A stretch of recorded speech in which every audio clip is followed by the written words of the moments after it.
Olá pessoal, nesse vídeo vou trazer então mais um historiador que é mencionado aqui nesse livro, A Constituição da História como Ciência, do Júlio Bentivoglio, Marco Antônio Lopes, que é o Marc Bloch. Marc Bloch ele nasceu em 1886, morreu em 1944, na guerra.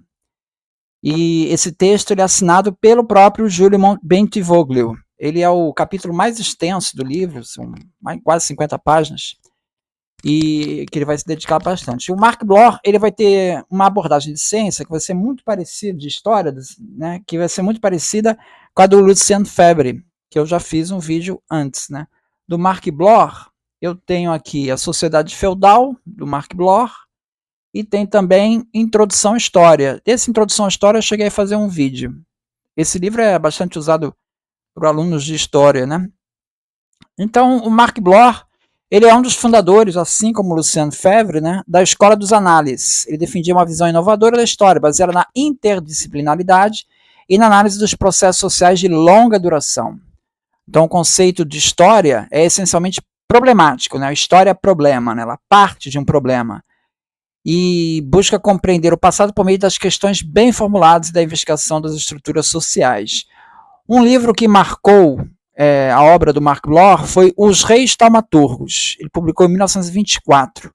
Ali ele adotou uma abordagem inovadora para tratar desse assunto, que é os reis que fazem milagres na época. Eles tinham esse poder, né? Você tocava no manto de um rei e você ficava curado. Tinha essa construção, e existia essa crença das pessoas. Né?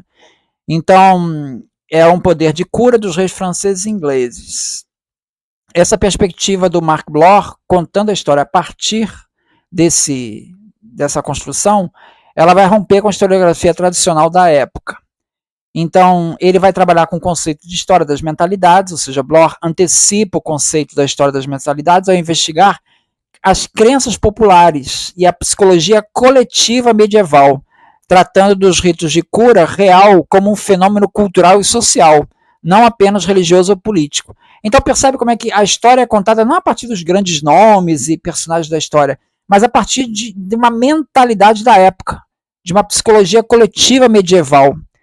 Outro fator que ele inova é a questão da interdisciplinaridade. Né? Ele vai tratar de métodos da área de antropologia, sociologia, psicologia, para entender como é que essa crença nos poderes mágicos, taumaturgos dos reis, se perpetuou. Ele vai fazer uma história de longa duração, em vez de focar em elementos isolados, eventos isolados, Bloch analisa a persistência e a transformação dessa crença por séculos, desde a Idade Média até o início da modernidade. E trabalha com uma ampla variedade de fontes, não somente documentos oficiais, mas crônicas, relatos médicos, documentos, testemunhos, sempre buscando compreender não apenas os fatos, mas a percepção que as pessoas tinham dos fatos. Com isso, Bloch ele demonstra que o poder dos reis taumaturgos não era uma verdade absoluta, mas sim uma construção social baseada na fé coletiva, na necessidade de legitimação política na estrutura de pensamento da época. Ele trata essa questão do poder de cura dos reis como um fato social, no sentido de Durkheim, ou seja, um fenômeno coletivo que exerce coerção sobre os indivíduos e se perpetua independentemente de sua veracidade empírica ou não, independente de se cura ou se não cura. Inspirado por Durkheim, Bloch analisa como a fé no poder taumaturgo dos reis se enraizou na consciência coletiva na sociedade medieval e moderna, funcionando como um elemento de coesão social. Assim como Durkheim estudou a religião em As Formas Elementares da Vida Religiosa, Bloch investiga a crença dos reis taumaturgos não apenas como um fenômeno supersticioso, mas como um mecanismo social que reforça a autoridade real e ajuda na organização simbólica da sociedade. O ato dos reis tocarem os doentes e a expectativa de cura são vistos por Bloch como um rito com função social e política, similar aos ritos religiosos estudados pelo Durkheim. Então, quais são as principais ideias que a gente pode elencar aqui do Marc Bloch sobre o conceito de história que ele tem? Primeiro, a história é vista como a ciência dos homens no tempo. Na sua obra Apologia da História, ou o ofício do historiador, Bloch define a história como o estudo das ações humanas ao longo do tempo, enfatizando tanto as mudanças quanto as permanências. A questão da história é problema. Para Bloch, o historiador deve partir de perguntas e não apenas narrar os eventos. A história não é uma simples cronologia, mas busca explicações sobre o comportamento humano e as estruturas sociais. O terceiro ponto a destacar é a interdisciplinaridade. Ele enfatiza o diálogo com outras ciências, geografia, economia, sociologia, antropologia. A questão da importância da longa duração também, ele destaca como as transformações históricas não ocorrem de maneira imediata, mas elas são construídas ao longo de um tempo prolongado, influenciadas por fatores culturais, econômicos e sociais. E um outro ponto é a questão da rejeição ao positivismo. Bloch criticava a ideia de que a história deveria ser apenas a narração objetiva dos fatos, argumentando que o historiador sempre interpreta o passado a partir de perguntas do presente. Aqui nesse texto aqui, o Júlio Bentivoglio vai ponderar um pouco sobre essa questão do positivismo. Aqui na página 248, ele vai dizer o seguinte: sua principal virtude foi dotar a historicidade e o arsenal metodológico da sociologia durkheimiana, colocando o instrumental desenvolvido nesse campo a serviço da história. E quero crer que seu maior debate não tenha sido travado exatamente contra o positivismo ou contra o historicismo, dos quais foram apropriados em maior ou menor grau em determinados pressupostos epistemológicos. Seu maior debate foi travado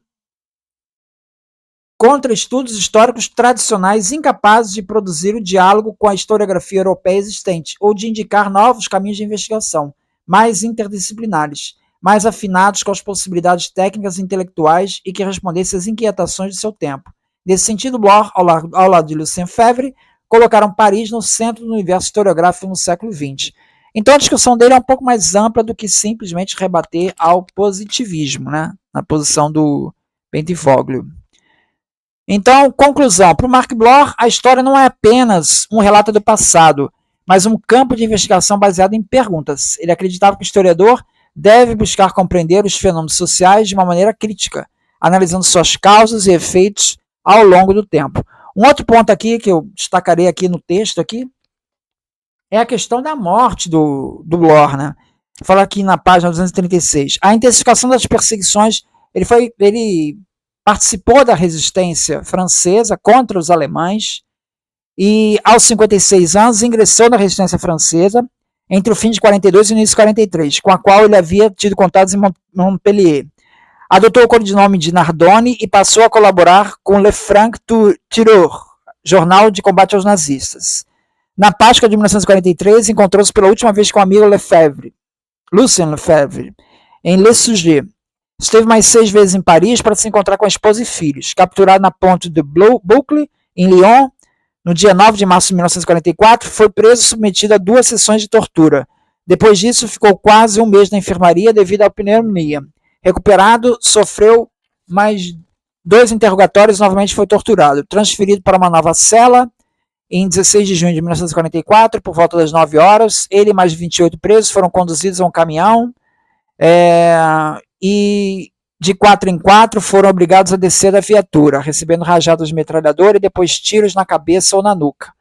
Então ele acabou morto aí na Segunda Guerra Mundial, mas deixou um legado bastante prolífico, né, de obras e uma nova perspectiva na Escola dos Análises de se fazer historiografia. É isso, muito obrigado então.